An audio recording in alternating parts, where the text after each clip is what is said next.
Good afternoon, Facebook and YouTube friends. It's time for the video on how to make the banana nut bread. Got a really good recipe to share with you, and we'll have something to snack on. So let me gather all the ingredients together, and we'll get ready to roll in the dough. Okay, so for this banana bread, we are going to need, of course, bananas, and we'll mash those a little bit later. Egg, slightly beaten. Vegetable or canola oil. A 20-ounce can of Dole crushed pineapple, well drained, squeezed out the juice, everything. Vanilla. Nuts of some kind. I use walnuts. You can use pecans, whatever you prefer. Salt, baking soda, and cinnamon. And of course I've got the pineapple there. And I've got a bowl ready to go to mix this all up. Alrighty. Forgot, we'll also need flour. So let me just go ahead and give you the recipe here.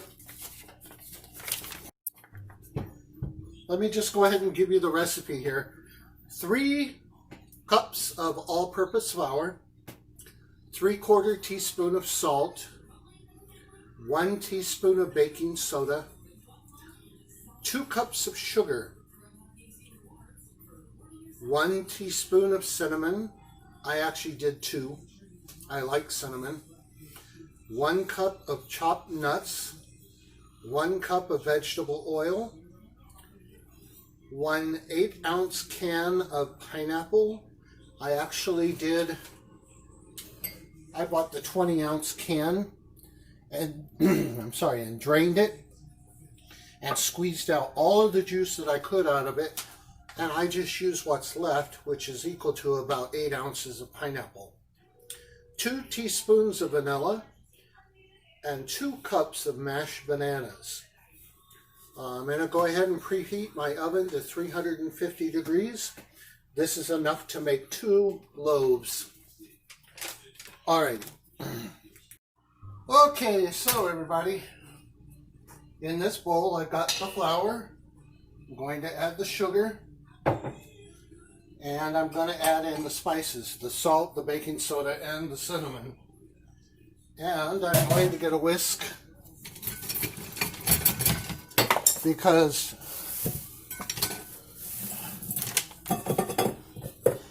life without whisk is terrible. Alright, so I'm going to just whisk that all together so it's evenly distributed.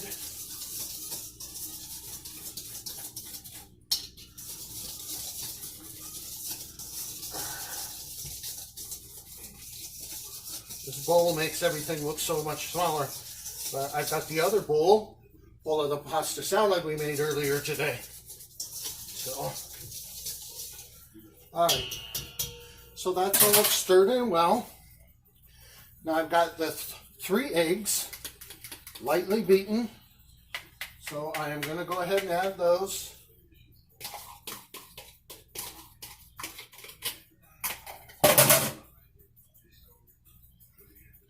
Yes, I'm following a recipe for this one. And the oil. 1 cup of canola oil is what I am using. I'm going to go ahead and give that a quick stir.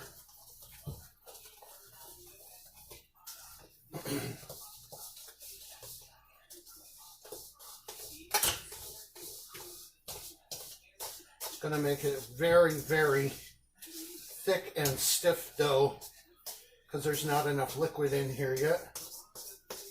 So, all right, and I'm going to go ahead and add in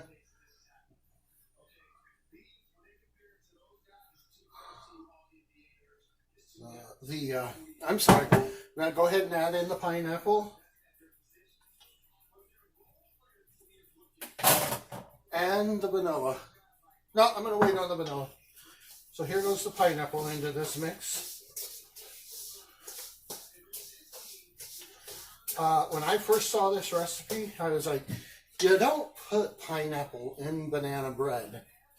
But I thought, hey, I'm going to give it a try. So I gave it a try. You don't really taste the pineapple. But what it does is it gives the bread this texture, like there's more nuts in it than what you put in there. So I'm going to go ahead and add my vanilla.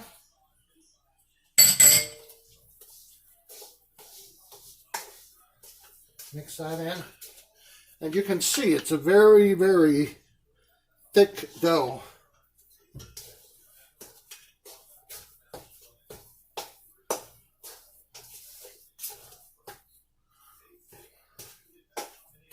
All right, so now we're going to start mashing the bananas.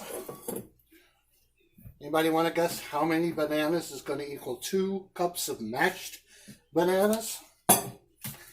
I'm going to say, maybe 4 or 5. So I'm just going to pinch them off and put them in the bowl here.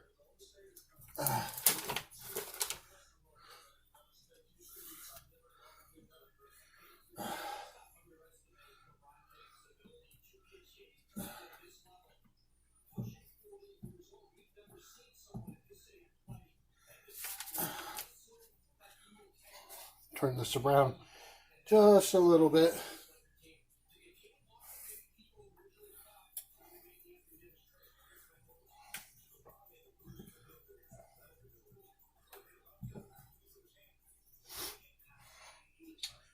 All right, let's see what we got there.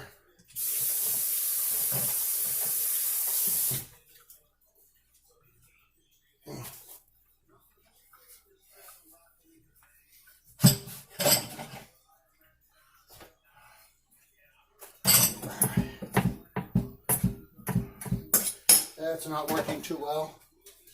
Let me get my chopper.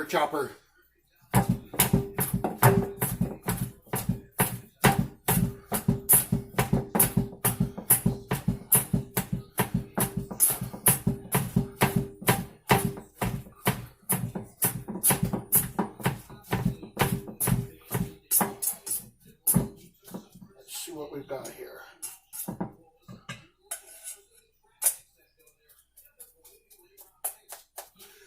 Alrighty, maybe one more.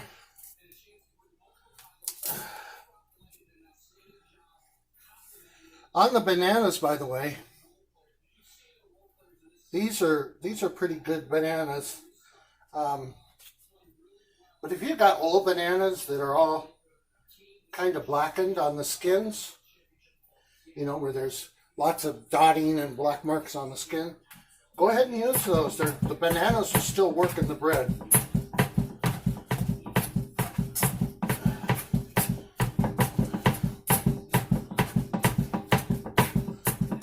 Matter of fact, most people, if you've never made banana bread before, that's the reason most people make banana bread, is because they've got bananas that are going bad.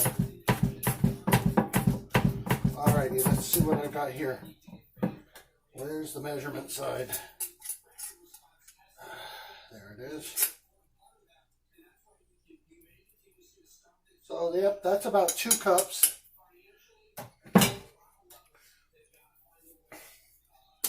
So I'm going to go ahead and add these to the batter.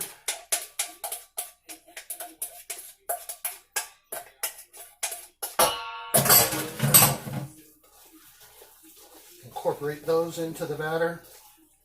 This helps loosen the batter quite a bit because there is a lot of moisture in bananas.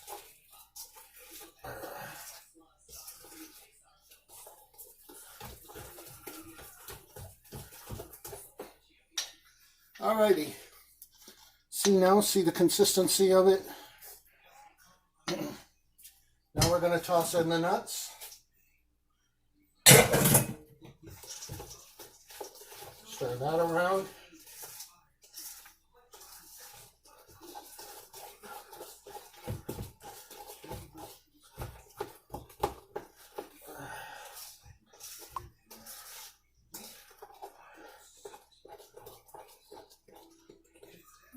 Hello?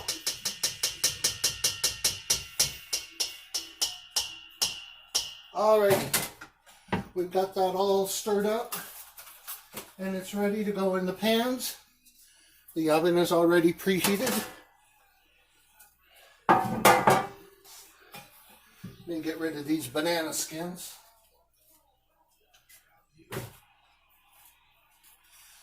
So I've got 2 loaf pans that I sprayed with non-stick spray really well. And then what I did was I dumped some flour inside one of these containers, took the other one and put it on top, and then shook them up like crazy. So I got a real good coating of the spray and the flour all over the pans. That'll prevent the loaves from sticking to the bottom or the sides when they come out of the oven. Alright, so I'm going to get me a spatula here, and we're going to just pour these as evenly as we can into each pan. There's that one.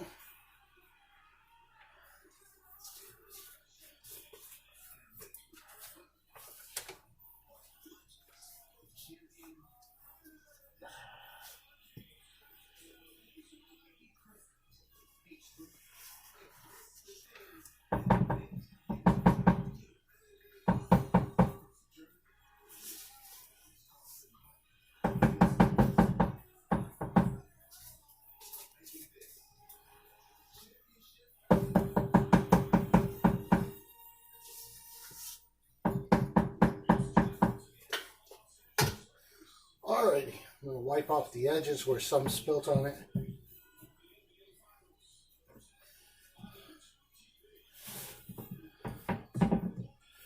So, we've got 2 loaf pans filled with the dough, and we are going to pop those in the oven, and they are going to cook at 350 degrees for 1 hour.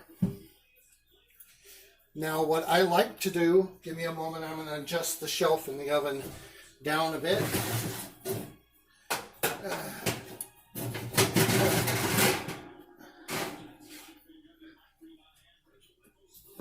I like to put them in the oven this way, long ways. Alright, so we're going to set a timer for 1 hour. Alexa, set a banana bread timer for 1 hour. Banana bread timer, 1 hour, starting now. And then what I do while they are baking at about 30 minutes, I will rotate the pans, turn them around, and then switch them left to right. That way I'll get some, that way they'll bake evenly all the way around. So, alright, we'll see you in 1 hour. Just another quick tip here.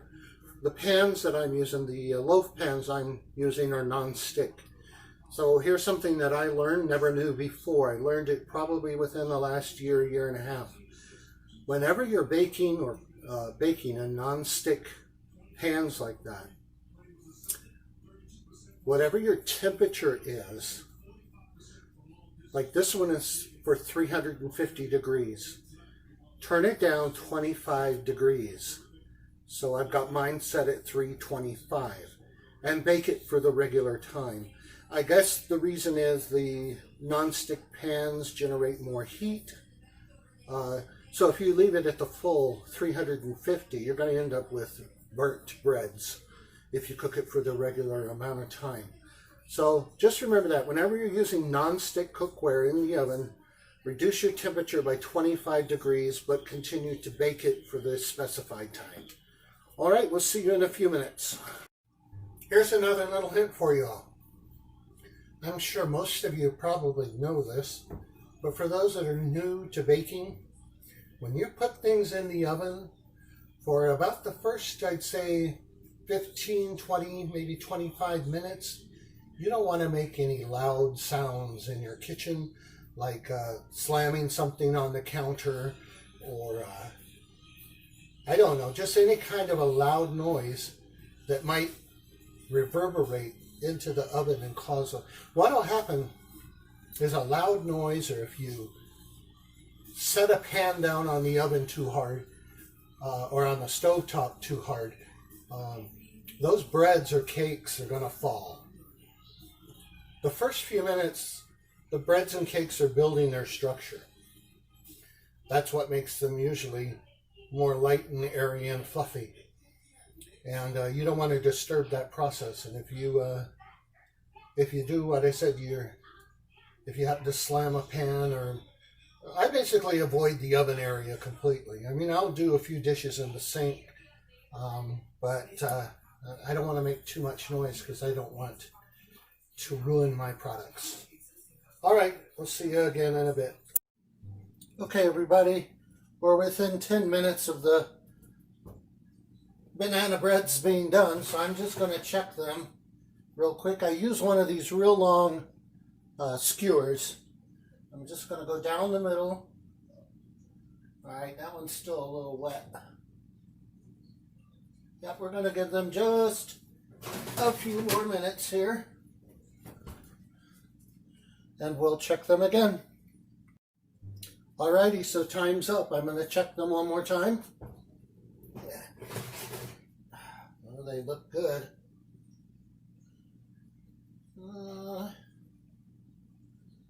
Yep, they're done. So I'm going to take these out of the oven.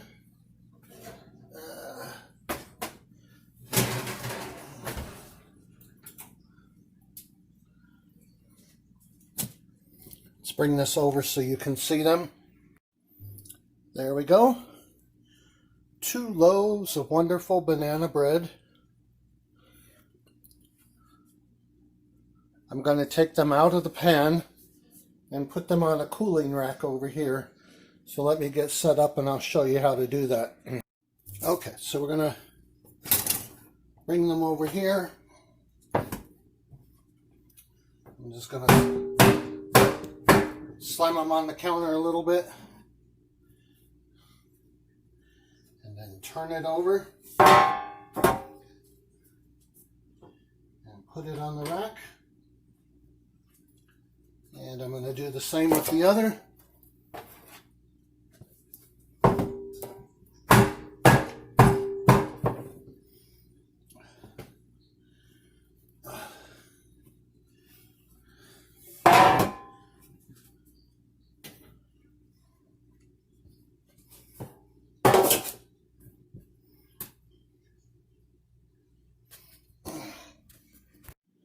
And there we go. 2 nice size loaves of banana bread. I'm going to let them cool down quite a bit. And these 2 I will probably just wrap up real good and put them in the freezer for future use, because I already baked some the other day and still kind of snacking on that. So, alrighty guys, that's how to make the pumpkin bread. That's how to make the banana bread. I will say this: if you want to make a pumpkin bread, just substitute the bananas for pumpkin. Zucchini bread, substitute the bananas with some shredded zucchini. Carrot bread, you could just use shredded carrots instead of the bananas. So there's all kinds of varieties you can use to make these breads. All right, you have a good evening, and I will see you on the next video. Have a wonderful time. Remember that life is beautiful. Bye-bye for now.